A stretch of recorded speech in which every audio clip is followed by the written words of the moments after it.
एका लग्नाची दुसरी गोष्ट.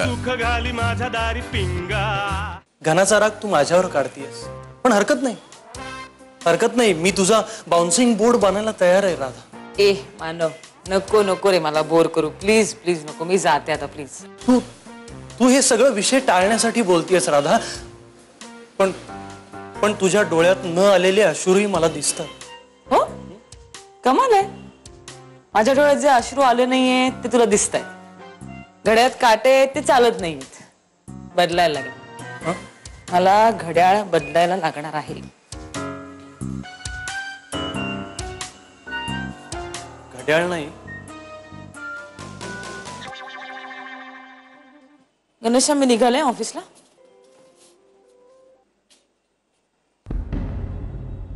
काय रे, काय झालं? हैदराबाद वरनं फोन आला होता. त्यांनी मला रिजेक्ट केले.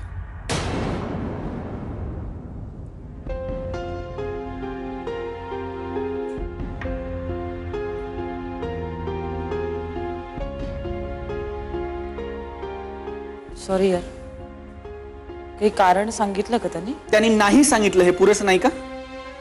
नाही, no, we are sorry, we can't do this, याचा अर्थ कळत नाही का आपल्याला?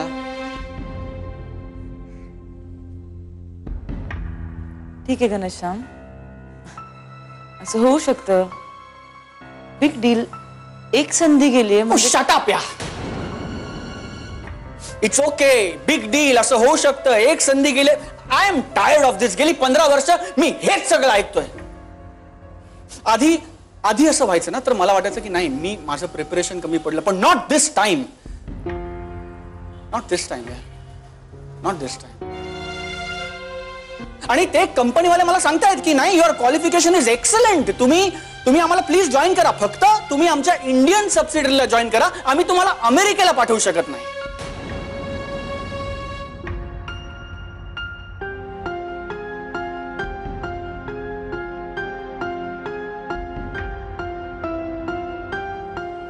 काय हरकत आहे मग घनश्याम? इथलं कळतं आमच्या फील्ड मधलं काही? मग तू कशाला अकलेचे तारे तोडतेस? मला जे करायचंय ना ते मला इथे करायला मिळणार नाही. इथे तो स्कोपच नाही. मला माझ्या आयडिया जर राबवायच्या असतील तर मला अमेरिका इज द प्लेस. कळलं तुला? इथे वर्कप्लेसला सगळा कचरा आहे, सगळी कटकट आहे. हे करा, ते करा, असं करू नका, तसं करू नका, सगळे एकमेकांचे पाय खेचतात. इथली सिस्टीमच करप्ट आहे. पण हे सगळीकडेच आहे घनश्याम, इट्स एव्हरीवेअर.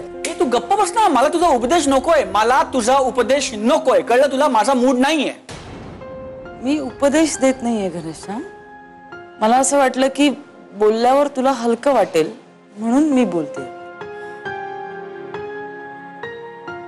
कसला आणलास ग तू चेहऱ्यावर? तुला फरक पडतो, तुला वाईट वाटलंय ह्याचा? म्हटलं जमत नाहीये ना. तुझ्या चेहऱ्यावर साफ लिहिलंय की तुला अत्यंत आनंद झालाय मी अमेरिकेला जाऊ शकत नाही म्हणून, कारण आता तुझ्या मनासारखं झालंय ना.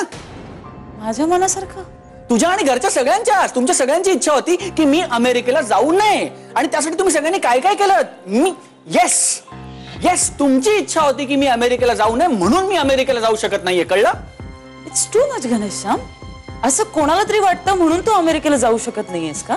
उद्या समजा आम्हाला सगळ्यांना वाटलं की तू अमेरिकेला जावंस म्हणून तू जाऊ शकणार आहेस का? इंटरव्ह्यू मध्ये गप गप गप गप गप ना तू. मी तुला सांगितलं ना मला तुझ्याशी बोलायचं नाही, मला तुझ्याशी बोलायचं नाहीये. मग तू का बोलतेस माझ्याशी? आणि हो, बरोबर आहे, मी जे म्हणतोय ना ते बरोबर आहे. तुमची सगळ्यांची इच्छा होती म्हणून मी अमेरिकेला जाऊ शकत नाही. तुझी माई आजीची, दिग्या काकाची, आईची आणि आईची सगळ्यात जास्त इच्छा होती मी अमेरिकेला जाऊ नये अशी. मी फक्त अमेरिकेचं नाव काढलं की लगेच चेहरा पाडायची, रडारड सुरू करायची, आणि आणि आणि शी वुड मेक शुअर की मी अमेरिकेला जाऊ शकणार नाही. तुम्ही सगळे यू वुड मेक शुअर. आणि असं निगेटिव्हिटीचं ना वलय तयार केलंय तुम्ही माझ्या भोवती, मी अमेरिकेला जाऊ शकू नये म्हणून. कळलं? तू काय बोलतोयस घनश्याम? तू आईनं का बोलतो? एक काय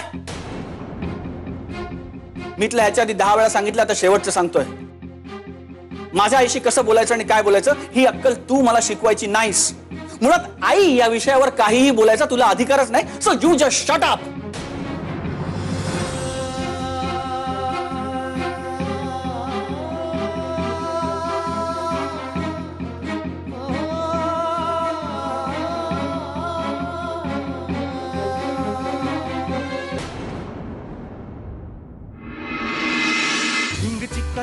एका लग्नाची दुसरी गोष्ट. सुख घाली माझ्या दारी पिंगा.